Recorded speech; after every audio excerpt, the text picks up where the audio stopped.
ఇంట్లోని పూజ గదిలో వారికి ఇష్టమైన దేవతల ఫోటోలు, విగ్రహాలను ఇంట్లో పెట్టుకొని పూజిస్తూ ఉంటారు. అయితే ఇంట్లోని పూజ గదిలో ముఖ్యంగా ఎలాంటి విగ్రహాలు, ఎలాంటి ఫోటోలు పెట్టుకోవాలి అన్న విషయానికి చాలా మందికి తెలియదు. మరి పూజ గదిలో ఎలాంటివి పెట్టుకోవాలి, ఎలాంటివి పెట్టుకోకూడదో ఇప్పుడు మనం తెలుసుకుందాం. పూజ గదిలో దేవుడి విగ్రహాలు, ఫోటోలు, పూజా సామాగ్రి తప్ప మరేమీ కనిపించకూడదు.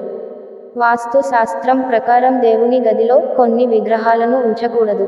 అలాంటి విగ్రహాలు పెట్టినా ఆ గదిలో ఎంత పూజ చేసినా, పూజలు చేసిన వారికి ఫలితం దక్కదు అంటున్నారు పండితులు. వాస్తు ప్రకారం పూజ గది ఇంట్లో ఈశాన్య మూలలో ఉండాలి. లేదంటే తూర్పు లేదా పడమర దిశలో పెట్టవచ్చు. కానీ ఉత్తరం లేదా దక్షిణం వైపు ఎప్పుడు పూజ గది ఉండకూడదు. అయితే ఇంటి వాస్తు ప్రకారం ఉత్తరం వైపు పూజ గది పెట్టుకోవడం కొందరికి మంచిదే అని వాస్తు నిపుణులు చెబుతున్నారు. అలాగే పూజా గదిలోని విగ్రహాలు సరైన క్రమంలో ఉండాలి. పూజ గదిలో దృష్టి దేవుని విగ్రహాలను ఇంట్లోని పూజా గదిలో ఎప్పుడూ ఉంచకూడదు. ఎందుకంటే పూజా గదిలో ఏదైనా దేవత విగ్రహాన్ని అసంతృప్తి లేదా కోపంతో ప్రతిష్ఠించడం వల్ల మనస్సులో అశాంతిని సృష్టిస్తుంది.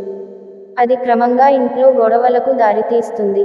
పూజ గదిలో కాళీ, భైరవ, రాహుకేతు ఉగ్ర దేవతల విగ్రహాలు, ఫోటోలు అస్సలు ఉంచకూడదు. శని దేవుడు అందరికీ న్యాయాధిపతి అని అంటారు. ప్రతి ఒక్కరికి శని అనుగ్రహం అవసరమని అంటున్నారు. అయితే ఇంట్లో శని విగ్రహాన్ని అస్సలు పూజించకూడదు. ఇంట్లోని పూజా గదిలో ఉంచడం అశుభంగా భావించాలి. ఇంటి వాస్తు ప్రకారం ఫోటో లేదా విగ్రహంలో ఏ మూల శనిని ఉంచాలి అన్న విషయంలో పండితుల సలహా తీసుకోవడం మంచిది. అదేవిధంగా శాస్త్రం ప్రకారం ఇంట్లో నరసింహ విగ్రహాన్ని పూజించకూడదట. ఉగ్రరూప అవతారం ఇంట్లో కలహాలు, చికాకులు కలిగించే అవకాశం ఉందని చెబుతున్నారు పండితులు. అలాగే ఇంట్లో పూజా గదిలో శివుడి విగ్రహాన్ని ఉంచడం చాలా మంచిదని చెబుతున్నారు. కానీ నటరాజమూర్తిని ప్రతిష్ఠించకూడదట. ఈ విగ్రహం శివుని మహిమను తెలియజేస్తుందట. ఇది ఇంట్లో కలహాలకు దారి తీస్తుందని చెబుతున్నారు. సాధారణంగా ప్రతి ఒక్కరి ఇంట్లోని పూజ గదిలో లక్ష్మీదేవి విగ్రహం లేదా బొమ్మ ఉంచుతారు. ఇంట్లో కమలంపై కూర్చున్న లక్ష్మీదేవి ఫోటోని ఉంచడం మనకు చాలా మంచిది. మీ ఇంటి పూజా గదిలో పొరపాటున కూడా నిలబడి ఉన్న లక్ష్మీదేవి విగ్రహాన్ని ప్రతిష్ఠించకూడదు. ఎందుకంటే లక్ష్మీదేవి నిలువెత్తు విగ్రహం ఉంటే ఎవరైనా అనారోగ్యానికి గురవుతారని పెద్దలు నమ్ముతారు.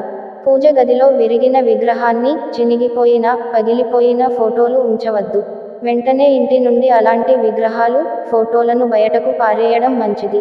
ఇలాంటి ఇంట్రెస్టింగ్ వీడియోల కోసం మన ఛానల్ని సబ్స్క్రైబ్ చేసుకోండి. Thank you.